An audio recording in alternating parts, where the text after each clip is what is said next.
So have you ever felt like your life is already mapped out for you? Like every choice that you make, every decision that you make in life is already predetermined by some sort of higher power? Well, today I've got a really special review for you guys in the form of a very short 4-volume series that goes by the name of Livingstone. So if you've seen my recent manga haul, I picked up Livingstone really cheap. I got it on Amazon or eBay, I can't remember which. Pre-owned, and some of them came damaged, but I got them for free. That's a story for another day. It's a series that I've been meaning to pick up for a while. I've heard a lot about it. As I said, it's only 4 volumes, so that's really good for you people who don't want to invest a lot of money in long series. So yeah, it's not too expensive and it's not going to be too horrible on your wallet and cost you too much money. So today I just wanted to take some time out to do a quick review for you guys of Livingstone, let you know my general opinions. Just for the record, I don't ever score these series. I don't like giving them a score out of 10 because I don't want to dissuade someone from reading something for a particular reason. That might be a reason that I hate the series or love the series, and you know, things resonate differently with everyone. So I never score anything. I'm just going to tell you my impressions on some various categories as I usually do, and you can make your mind up for yourself whether it sounds like something that you'd be interested in picking up. So Livingstone follows the story of 2 young men who are working for a company called Livingstone. The purpose of this company is to make sure that anyone's soul who veers off track, which doesn't stick to the predetermined route, is corrected either by removing the sort of trauma that person's gone through or helping them into the afterlife. So this is a really cool supernatural series. It deals with some quite hard-hitting and kind of uncomfortable topics. So there's depression, anxiety, life and death, all kinds of things. So if you're kind of sensitive to that sort of stuff, then I definitely probably wouldn't recommend this for you. But if you're okay with that, then this is totally worthwhile. So just a quick background about this series. The artist for Livingstone, she actually drew the art for Dead Man Wonderland, and one of my favourite anime series, Eureka 7. So yeah, some really big names. You'll definitely have heard of some of her previous works, but this one is by far probably the most different to any of the other art styles that I've kind of seen her delve into. It's more supernatural than Dead Man Wonderland. It's still hard-hitting, but it's perhaps not quite as violent. And yeah, it's not really like science fiction like Eureka 7. So definitely she's got some versatility. There's quite a wide range of stuff that she dives into. But in particular in Livingstone, I really enjoyed the way that certain things are portrayed. So one of the main characters, Sakurai, he can look at the remnants that are left behind when people die and see their like memories of their life and what happened to them to try and better understand what's gone on, like kind of like a mystery, like piecing together bits of the puzzle. It sort of shows him like diving into these people's memories, and the way that it's drawn is so masterful and really clever. It's something that I always say, there's certain things that can only really be depicted in manga. Like, it's not the same if it's in a film or if it's in a play and some sort of live action setting. I think manga is a really great tool for certain people to get these kinds of stories across, and I think this one is definitely really well suited to the manga format. So actually the whole premise behind Livingstone is what gives people's lives purpose. At least that's what I gathered from it anyway.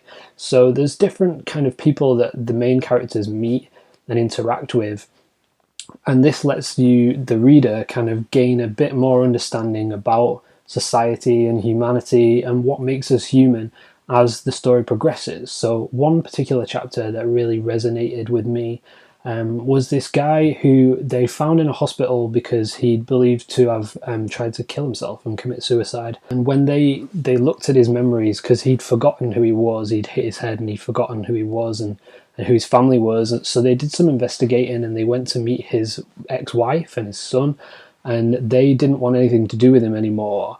And the point behind the chapter was that it's other people that seem to give our lives purpose and give us a reason to live. And this guy, I think the tagline in the chapter actually says something along the lines of, he was dead even while he was still alive. And that really struck a chord with me, as someone who has suffered with anxiety and depression and things like of that nature in the past. And I think that it's a really important kind of message, and every, as I said, for a chapter of a manga, to make me feel that way was really impressive and really something that I haven't experienced before.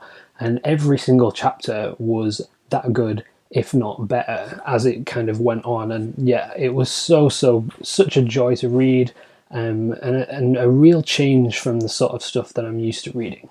Also, one of the main characters, called Amano, he is essentially, his body is already dead, and I think they've inserted an artificial soul into him, and that gives him the ability to see people who've been affected by trauma, to sort of prevent these sort of catastrophes and calamities from happening before they do. And he, as a character, was really interesting to me because he develops as he goes along, because he actually has no emotion. He doesn't feel anything towards these people. He just thinks he's there to kill them, or, you know, send them on their way into the afterlife or whatever. And yeah, as the story goes on, he tends to regain some of his previous humanity and get some of his memories back. And I think that was really a good way to, for the author to kind of take you on this journey of, yeah, what it means to be human and what it means to live and experience these things. And yeah, I just can't really praise this manga enough in terms of the story, of how it does things, how well it's structured and paced. I never got bored. As I said, these sort of things, I don't tend to read like episodic things. I tend to find them a bit wishy-washy and there's no real substance to them. But because this one kind of all's building to this sort of higher purpose, this higher reasoning behind the manga, it just feels so clever and so well done and well put together that every chapter was just a joy to read. I do have a couple of negatives though, so not everything is perfect. For me, like, some of the concepts in this, like, seemed a little bit convoluted and a little bit too complex at times. It was a little bit difficult to follow kind of what the terminology was, maybe, but after a second read, I'm sure I'll find that a lot easier. And yeah, the second negative that I had is that this manga just wasn't long enough. Like, I think it's short and sweet. It's hard hitting. Definitely the first chapter really got me straight away. I was hooked. But you can just read them so quickly. Well, I can anyway. I read manga really, really fast. So I digested this within like an evening, and I was just sorry that it ended. So maybe it's a bittersweet thing. It's a negative, but it's a positive at the same time. So yeah, not to complain too much. If that's my only negative, that I wish it didn't end, then I'm pretty sure that the mangaka and the author have done a fantastic job at creating a really, really worthwhile series. So yeah, I hope you've enjoyed this really, really kind of short but sweet and to the point review. As I don't really like to beat around the bush too much. I don't really want to kind of mince my words. And I definitely don't want to score anything so as to sway you one way or the other. So I hope that my opinions have really kind of given an explanation as to what Livingstone is, and whether you might enjoy it yourself. A second thing to add is that the covers are absolutely beautiful. Like, they're really, really nice. I really love these.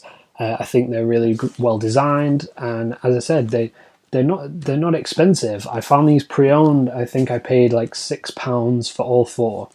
So if you can find them, they're totally 100% worth your time. You'll not regret picking up Livingstone. And if you're, as I say, if you're a fan of Dead Man Wonderland, then it's something else that you might want to read by the same artist. Same goes for Eureka 7, really, really great series. And yeah, if you've made it this far, then thank you so much for watching. Please be sure to give this video a like, because every like does so much for the channel, like more than you could ever know.